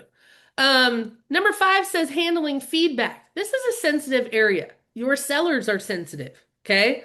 But the feedback is super important. You are going to struggle with getting feedback from other agents because some companies don't give feedback at all. They've been taught and trained not to relieve themselves of liability. Some agents just don't use their phone to talk at all, so they won't answer their phone. You are going to have to try multiple attempts, text messages, emails, carrier pigeons, whatever you can do to get that agent. I just want to make sure y'all were still listening to me. I know Felicia always is. Whatever you can do to get their attention, right? And so you've got to make sure that you are getting feedback from the showings and not just saying, hey, what did your buyers think? But hey, do you as an agent have any suggestions for things that we can do to improve? What could we do to make this a bride instead of the bridesmaid? Right? Here's a lot of things. Sometimes I've actually been able to sell houses just from following up on feedback where the agent entered, hey, they liked it, but they're not sure about dot, dot, dot. When you tell me they're not sure about the dot, dot, dot, and you give me your buyer's objection, if it's something that I can work on, I'm going to work with it. So, for example, oh, it doesn't have a fence. Well, that's not a problem. Bring me an offer and I'll get you a fence. If the offer is correct, let's see if we can negotiate it.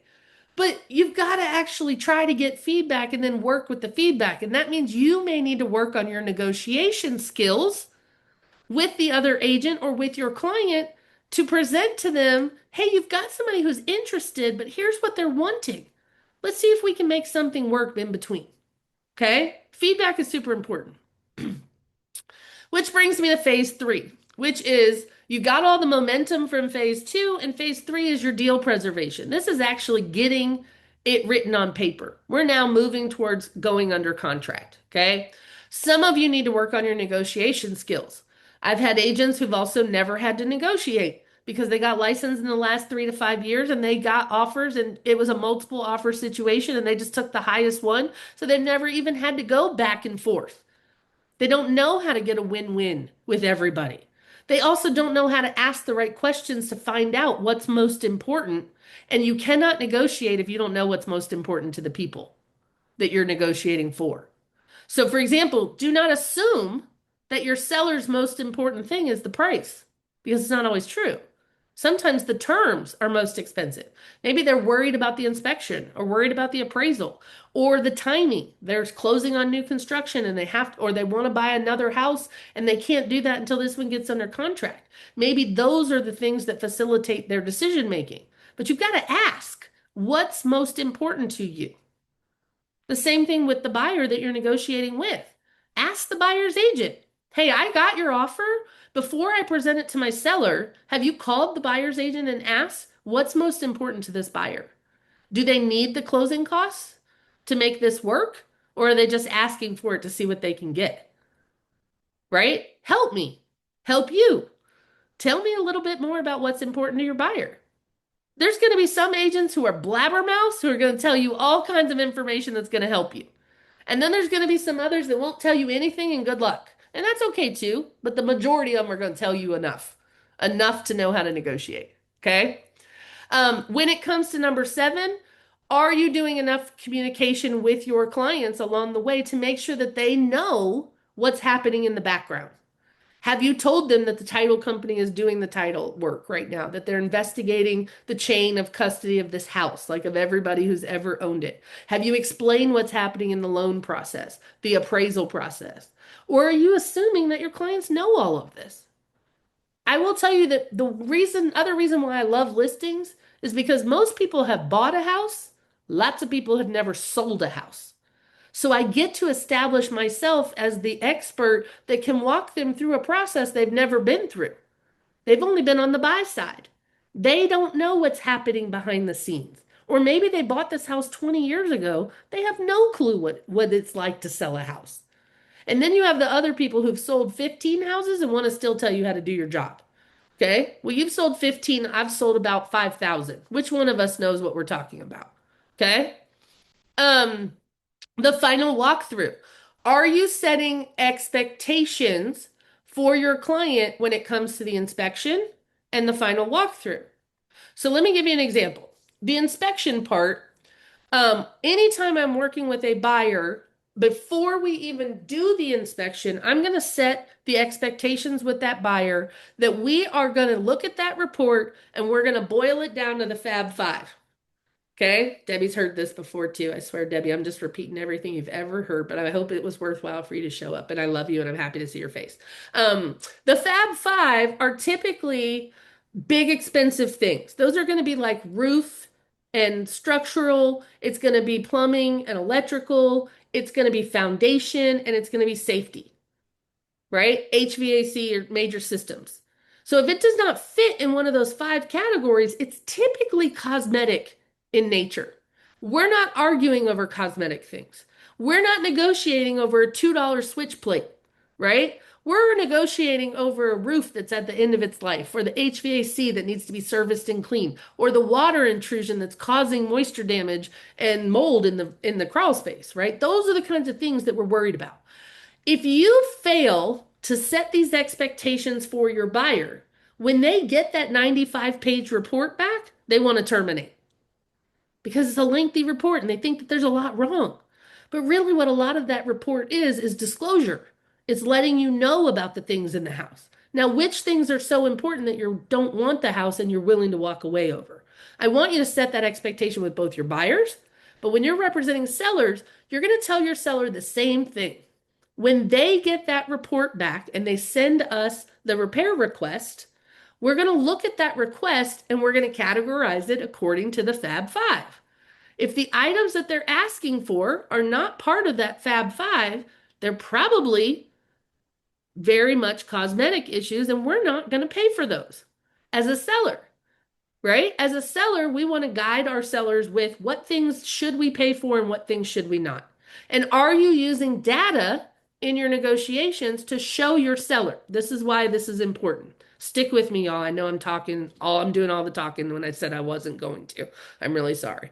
Are you framing the negotiation with your seller in a way that says, we're not going to argue over small little ticket things, but if it's something that would cost you the deal, how much is it worth to you to save this?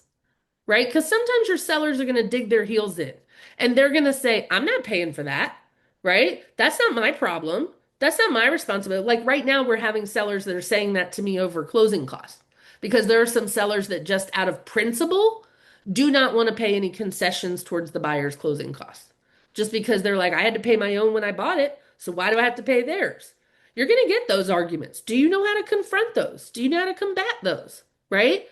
But more importantly, are you showing the sellers in black and white, hey, you don't have to take my word and my 25 years of experience for it. Let me show you in black and white. I can pull a report from my MLS that shows the houses that have sold in the last 3 months in your zip code, how much the sellers have paid in concessions.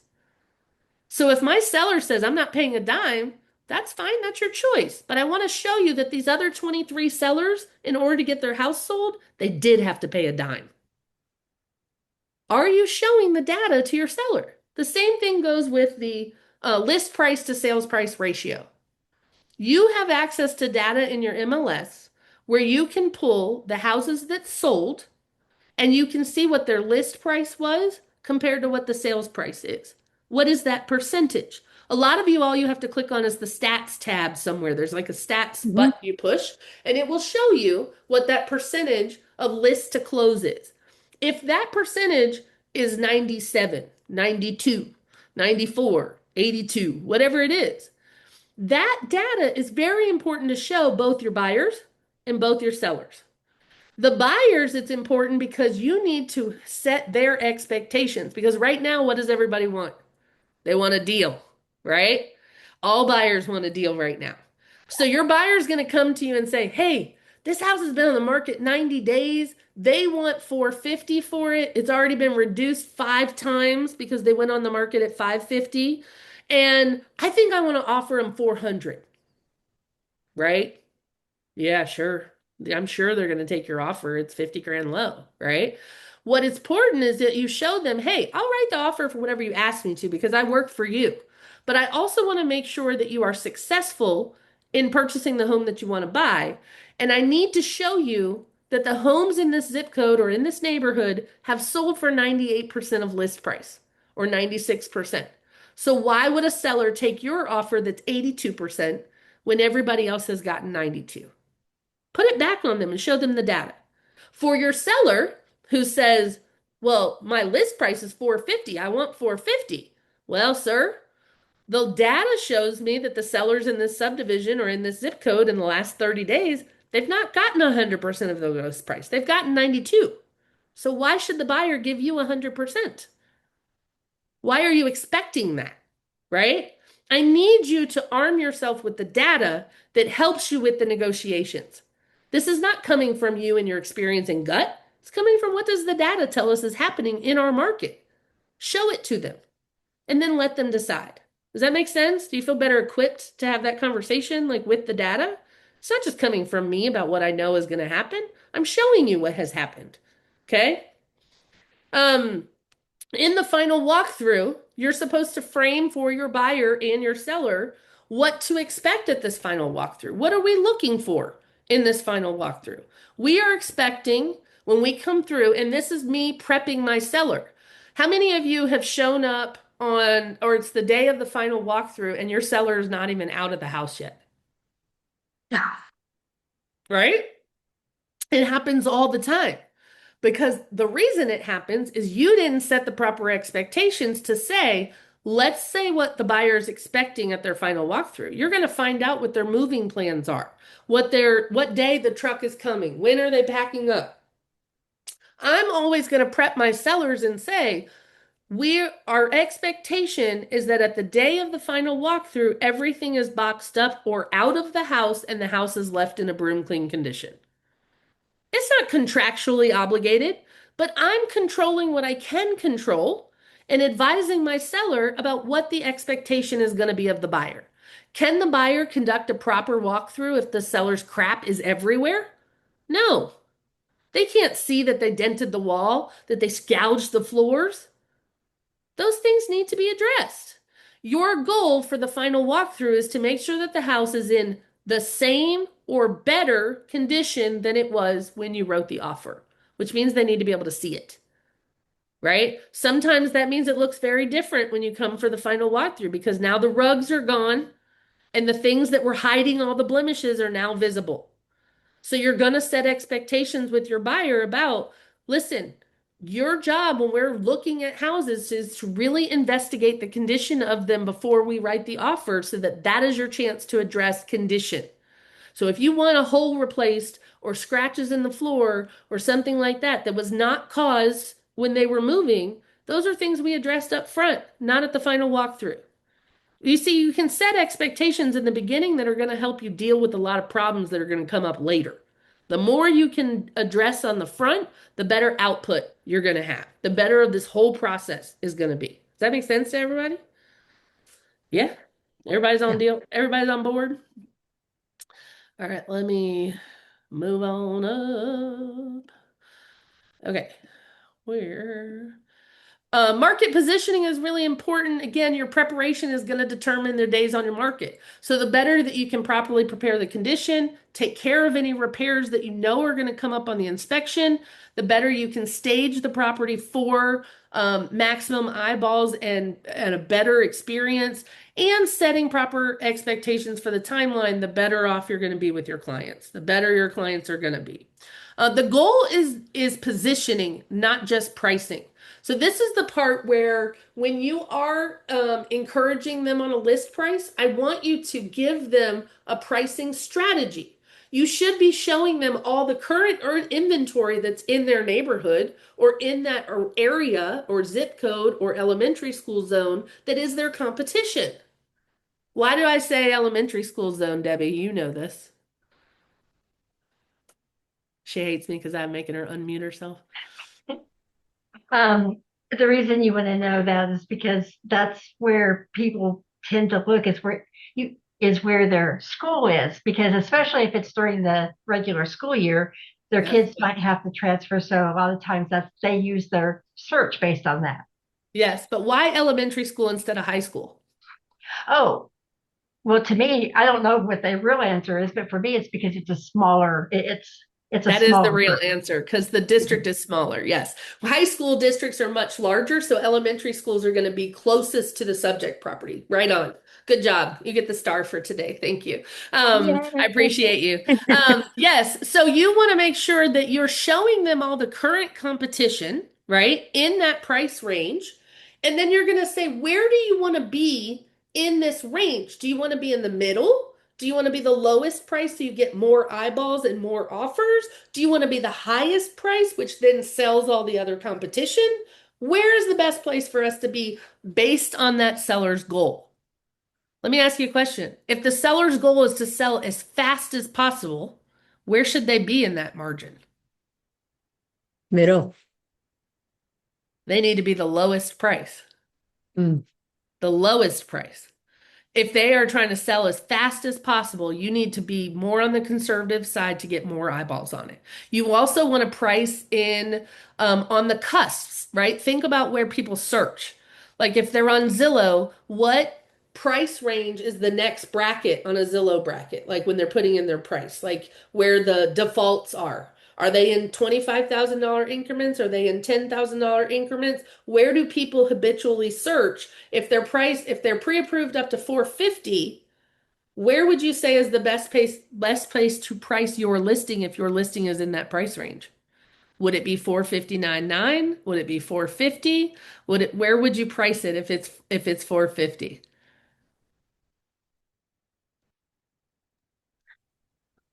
I typically, when I'm searching, I price from 425 to 475. Love it. Love it. So I agree with you in the $25,000 increments, right?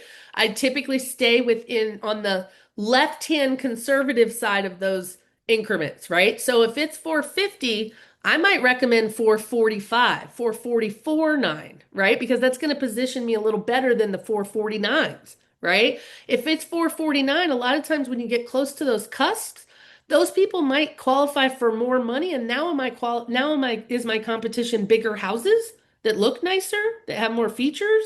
Because if I can qualify for 450, I might actually qualify up to 500, and that's a different house altogether, right?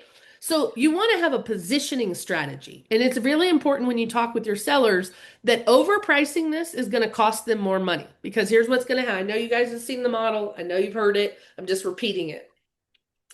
Overpricing the house, let's say you price it here and it really should have been priced here. Okay. You're going to make a price reduction, but now it's been on the market a little time. And as you keep making these productions, now the house has gotten stale and you're chasing the market instead of attracting the market. And by the time you've chased it and you keep making price reductions, psychologically, your seller feels like they've lost $50,000, but they never had $50,000 to begin with. So it's very important that you talk about positioning, you talk about the dangers of overpricing, and it is not acceptable if you ever have a seller that says, "Well, can we just try it at this price and see what happens?" I'm going to tell you right now that's the kiss of death. Walk away and say no, and tell them hard. Listen, I would support that price, except for the data doesn't. The data is telling me that that price is too high. And then show them why. The other house that's priced at this point, it has hardwood floors, it has granite, it has stainless steel, it has a half an acre where you only have zero point 0.1. Like we're talking apples and oranges. Okay, you need to point that out to them. You do need to make sure that you can talk about buyer demand and market trends in your neighborhood, but you're giving them a positioning, not a price. Okay, where do you want to be positioned to get maximum eyeballs? Okay, I want you to understand too that the MLS is your primary marketing asset. This is going to syndicate to 100 other websites. Okay, at least. You need to make sure that what you enter into the MLS is accurate, is complete, that it is strong, that it is that you're giving them professional photos. Stop taking these stupid pictures with your own cell phone and then thinking that that's enough, right? My friends and I share MLS photos with each other that are just laughable. Like I've had ones with a guy laying on the couch and a beer can on the table, and that was in the MLS. The guy with no shirt on and his belly hanging out and the Bud Light can in his hand. What? Or my favorite, the realtor taking the picture with his cell phone and I can see him in the flash in the mirror, right? Like, y'all, they're paying us big bucks. That's the best you can do? I'm a professional and my listings are gonna show, they're gonna look professional, period. Make sure you're showing instructions. Are you putting all the disclosures that you need in the MLS or does an agent have to call you to get them? Everything is front loaded in our listings so that nobody has to call us and ask us for anything. It's already in the MLS. Everything that they need to know, including our offer instructions, who to send it to, what to put on the offer, anything, any details that somebody might need to know about what title company we're closing with. That's all in the MLS, so nobody has to bug me for that. Okay? You really need to maximize the first 72 hours that your house is on the market. That's going to start with the professional photography. You are going to blitz that out to every person in your database, regardless of who they are. Every person. I just took a new listing. The whole world is going to know about it. Everybody that I know. You should be doing video walkthroughs. You should be outreaching to other agents that have sold similar properties in the same area in the last 3 months, or other agents who have listings in the same neighborhood. You should be engaging other agents in your office to help you. There's always a hungry agent in your office who does not have their own listings. Please market my listings. Please. I don't care. I want as many eyeballs and networks looking at it as I possibly can get on it. So ask these newer agents in your office, hey, I just took a new listing at 123 Main Street. I would love for you to share it on your social media. Come by and do a video. Use it. Help it pick you up a buyer. I need to show my seller that we had 15 agents posted on their social media with a combined total reach of 30,000 people. Think about how I just positioned that. I didn't say an agent came by and took a video. I said we had X number of agents come by and their combined network is how many people. That's powerful. Do you see the difference in how I presented that? Your words matter. Your social media needs to be engaging. It needs to get attention. It needs to not just be the front picture of the house, right?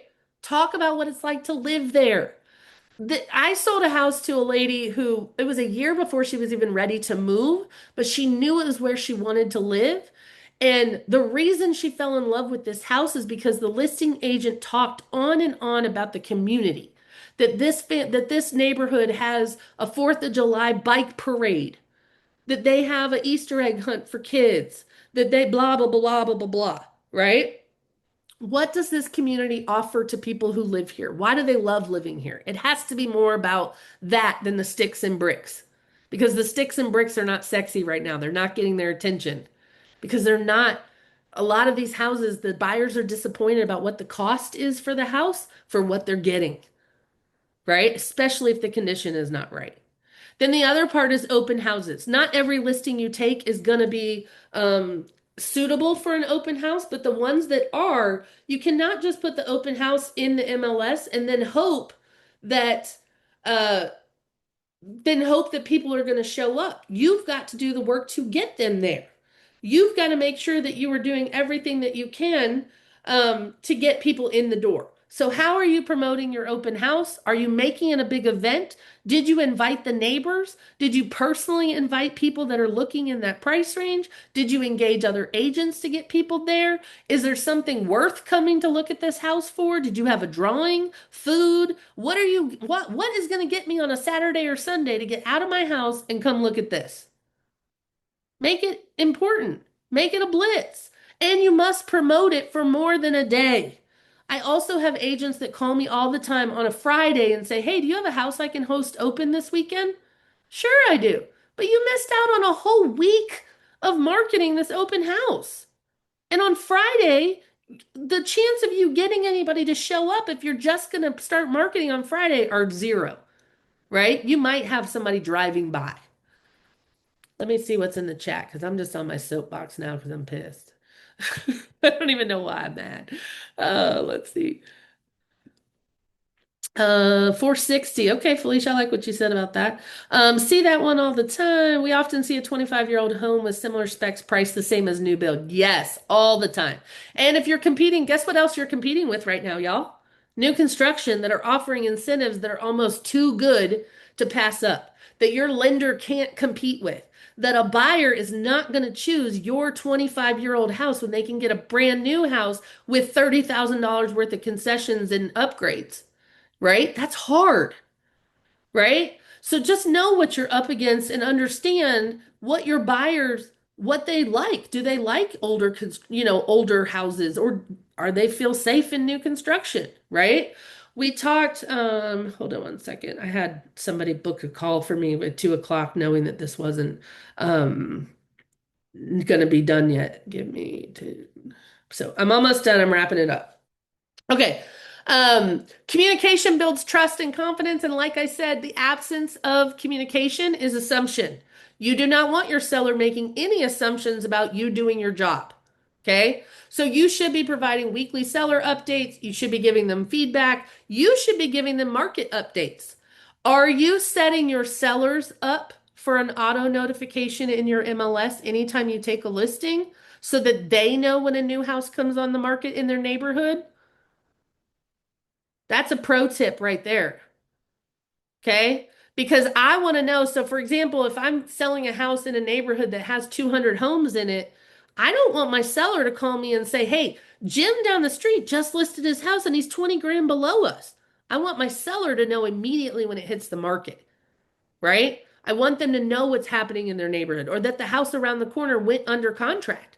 And if I set them up on an auto notification on those statuses, it will tell them which houses closed and went under contract so that the seller can see what's happening around them. That's important because you guys do it at the front of the process, but you forget to do it throughout the process. And a lot changes within 30 days. The houses that you priced your house on, that already sold. And it sold for way less money than what you're trying to charge. So how does that impact your appraisal? How does that impact the attention that you're getting? You've got to stay on top of what's happening in the market throughout the listing process, not just at the beginning. Okay? You also have to have regularly scheduled discussions about price. Yes, you are going to have opportunities or situations where you are going to probably need to reduce the price. But my encouragement to you is, are there other things that you can do before making a price reduction? Can you do anything else to get eyeballs on it? That means adding incentives, right? That means maybe you do some renovations or repairs that have become a problem and keep coming up in feedback. One time I had to pay a guy $50 a day to not sit on his front porch while my house was on the market. You laugh, but it was the best money I ever spent because every feedback I got had Michael on the front porch on his phone in his underwear that people were not comfortable. So I went and paid that full $50 a day to get off his porch. And I told him, "Here's $200 the day of my open house. I don't want to see you." And he was very happy to take my money and disappear. But we sold the house that weekend. But What kind of things do you need to do along the way? Y'all laugh at me, but sometimes you got to do things like this, right? I do want you to buffer your showing feedback sometimes. Sometimes agents are very inconsiderate and not compassionate. Okay. They're just very brutal. And sometimes when you ask these agents for feedback, they will say, it stunk like dog and it's way overpriced. It'll never sell at that price.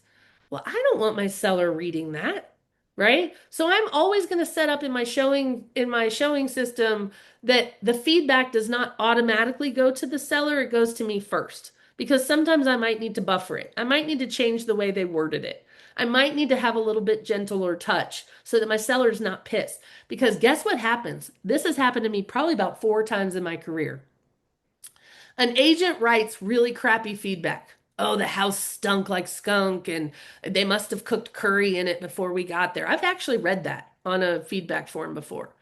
That agent filled out that feedback as a strategy, and that agent ended up writing an offer. But my seller saw their feedback. My seller was not willing to entertain their offer at all because of the way the feedback was worded. So just know sometimes it's a strategy that people try to use when they say, oh, it's overpriced, just so they can come in with a lower offer. You're going to have to prepare your seller. If you set expectations for your seller, it's a whole lot easier to deal with on the back end. Okay? Um, Deal preservation, we talked about. The biggest thing that I can tell you for mastery is to make sure all your timelines are on your calendar and you're all working from the same timelines. When is their due diligence period over, right? When is it possible for this buy for this when can your seller breathe a sigh of relief, right? When can they let their shoulders down and say this is moving forward? What does that look like, right? You are going to make sure that you're buffering the emotions for your sellers. And that means you are setting expectations for your seller in the beginning. Before you ever get an offer, you're going to talk about to the seller what could happen. Hey, Mr. Seller, I just want to let you know that even though we priced it at 444.9 or 445.9, whatever it was, I want you to understand that everybody right now is looking for a deal. Your job when we get an offer is to not be emotional or reactive. Your job is to make sure you know that people are going to ask for a deal, but that's where we're going to come in and negotiate. Don't get offended by the offer we get because that means that someone has raised their hand and said they're interested in your house. We're going to try to work it out. Okay? But if I don't tell him that at the beginning before he ever gets the offer, what happens when he gets the offer and it's 400? He's pissed and he's mad and he's mad at me. He's mad at them where I could have avoided all of that by setting the expectations. Okay. We are going to set expectations about the inspection and the appraisal. But one of the things that I want to mention is that negotiation is not about being the bulldog on the bone. Okay. You don't have to yell the loudest. You don't have to throw your weight around and bully other agents. You don't have to threaten to terminate things. That's not your ability to do that. That's the seller's decision. Negotiation is about protecting your seller's outcome, not winning. Okay? Negotiations are a win-win for everyone. They're a push and pull. Okay? And there are things that about negotiation is that what is most important, right? It's not about winning. It's about what's the outcome that your seller wants. Your seller wants to sell his house at the highest price he can with the least amount of inconvenience. Okay? Once they're under a contract, you need to manage those deadlines. You need to manage what happens when the appraisal comes back. Excuse me. What repairs need to be made, and then any concerns that the seller might have about the buyer's financing. As the listing agent, are you checking in with the lender on the buyer who's buying the house to ask about their financing along the way? Are you checking to make sure that conditions have been cleared in a timely manner? This is something that listing agents a lot of times get burned by. Because what happens in the loan process, the buyer applies for the loan comes back usually with conditional approval. We'll approve your loan, but you have to give us these things, or you have to show us these things. So sometimes the buyers drag their feet on those conditions, and then the next thing you know, the lender's calling you or the buyer's agent asking you, can we delay closing? Well, if I had been proactive and checked on the conditions 3 weeks ago or 2 weeks ago, we could have avoided an extension. Are you proactive or are you reactive? The best listing agents and the masters of listings are proactive and have systems that they follow and checklists that they follow along the way. Okay? Are you confirming that the repairs have been completed the right way? Are you presenting all the options to your seller about how we're going to handle repairs? Right? Are we going to repair it ourselves? Are we going to give them money in lieu of repairs? Are we going to do a combination of the both? Or is this being sold as is? Right? What fixtures are remaining? Is everybody in agreement with what's staying behind in the house? I have really had to mitigate disputes that a gun was involved in with one client because they took the TV that they thought was supposed to be left. A gun over a TV. Okay, so is everybody, because here's what you don't want to happen. Everybody's trucking along, the buyers are excited, the sellers are happy, and then all of a sudden it comes down to the final play of the game, the final walkthrough, and the buyer walks in and realizes that the seller took everything. The toilet paper holders, the curtain rods. Now in Tennessee, we're protected because all that stuff is written in our contracts. But in other states, it's not. It's very vague about what's a fixture and what's not. So if there are confusions, you want to address those very early and not at the end when people are expecting to close in 2 hours and all the things have been removed from the house. As the listing agent, are you asking the seller for utility information at the beginning of the process, at the very beginning when you're doing your paperwork, so that you don't have to ask them for that when they're knee deep in the middle of stress and packing? You're also going to walk your sellers through when's the right time to turn the utilities off. Contractually, in Tennessee, you have to leave them on through the final walkthrough. So you're going to tell your clients that, make sure the utilities stay on through the final walkthrough. How many of you have had problems where the seller decided to cut off the power before the final walkthrough? Me? It's stupid. Don't do that. Right? Don't turn the water off. Okay? And then closing is not the end. First of all, you need to make your closing a bigger event. This is the other part that agents are slacking on. You know, they bring a little gift, a bottle of champagne, maybe it's a balloon, whatever. This is a big deal, right? Celebrate it as a big deal. Make it fun. Make it exciting. This is not just showing up to a closing and signing documents. Let's make it an event that deserves to be celebrated. We accomplished our goal. Celebrate the seller for all their hard work that they put into the house that produced a quick sale. Because when your seller is open-minded and listens to your advice and does what you ask them to do, you want 20 of them, just like them. So celebrate that publicly so that people know how you operate and what it takes to get a house sold. And acknowledge that. You're shadowing and modeling that for people. Make sense? Ask for a testimonial. Here's the biggest thing that people ask me too. Where should you ask for a testimonial? When in this process should you ask them? Think about the process of a seller and everybody chime in. When should you ask for a testimonial? See, Debbie already knows the answer. She's the cheater here because she's been with me for a long time, but let's see what we say here. I might have to do the same with my neighbor. Great idea. You get so much more. My mom always taught me you catch more flies with honey. I mean, that's how I operate always. But Brenda said at closing. Felicia said after closing. Oh, man. Where's Debbie's input? Debbie, what do you say? When's the best time to ask? She's not going to answer me now because I put her on the spot. That's okay. My opinion. See, every time I go to chat, I gotta minimize my screen. I'm so sorry. Let's see what Debbie says here. When you get the contract. Debbie, yes! Yes! See, Debbie knows. All right, listen. I asked for, it's all your choice, but let me ask you a question, the reason I'm saying this. When is the buyer or the seller the happiest in the transaction? The height of their excitement is when? Right when they go under contract, before it all goes to shit. Right? Before the speed bumps and the roadblocks get in the way. That is the perfect time for you to ask for a testimonial because that's when they're so happy that you did what they asked you to do. And the other part I want you to think about is think about all the things that could go wrong from the time it goes under contract to closing. The buyer's loan is late. Is that your fault? No. The movers canceled and now they won't be there for 2 weeks. Is that your fault? No, right? The contractor who's supposed to repair the home inspection things never calls back, never shows up. We got to get 6 people out there. One ran off with their money. Is that your fault? No. All the things that could happen, they all reflect on you, even though they're not your fault. So the best time for you to ask for the best glowing referral you're going to get and testimonial is right when it goes under contract. So change that. If you do it at the end, stop doing that because too much could go wrong. Okay. And then your biggest part is staying in touch. Do you know how many listings that I have listed that has 5 realtors magnets on the refrigerator? Lots of them. And the reality is that most people abandon their clients.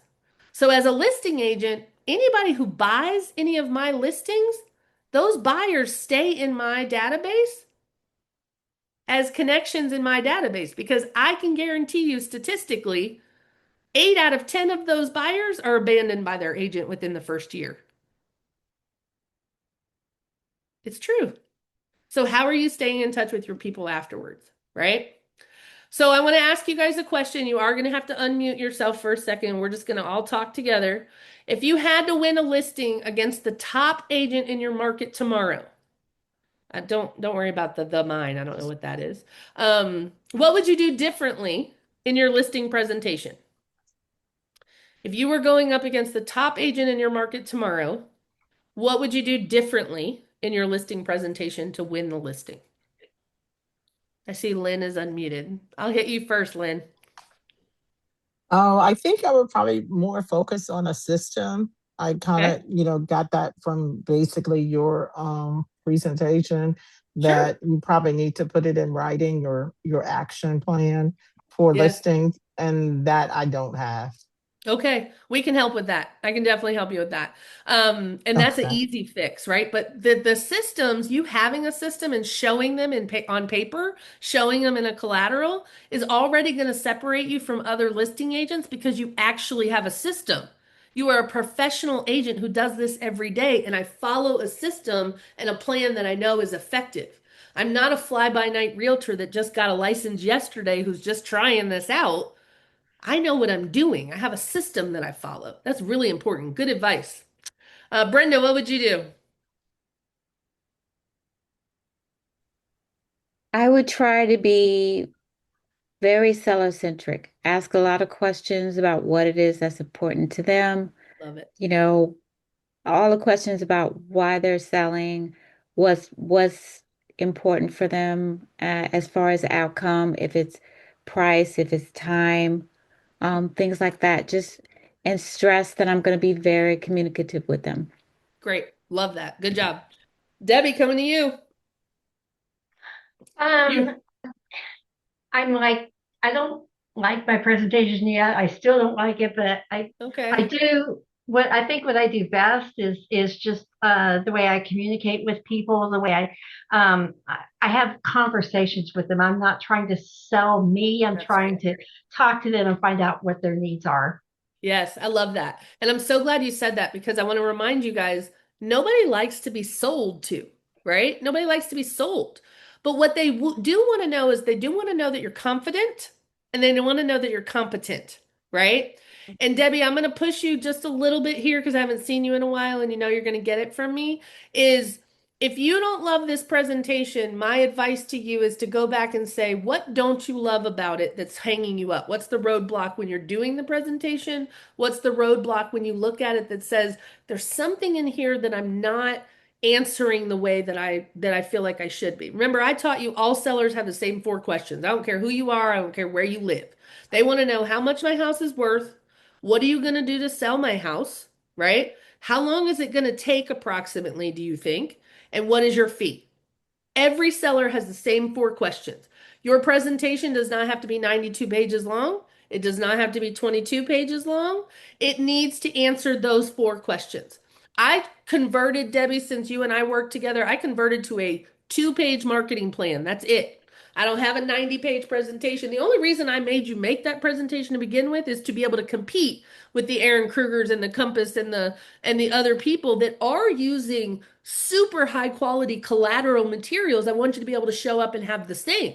But can you sit at the table with this? And I know you can you sit at the table with the seller and answer those 4 questions without a presentation? Absolutely. Okay. So what if you learn nothing else in this call today, which I know I've given you a lot of golden nuggets and a lot of information to just help you elevate your service as a listing agent, is if I were to ask you, why should I hire you? Can you answer that question? I absolutely can. Yes, you can. Okay. I can. You absolutely can. We were going to say, what's the one thing that you're going to implement on your next listing? Is there anything from today's talk that you said, hey, I've never done that before. This is a good idea. Is there something that you're going to implement on your next listing?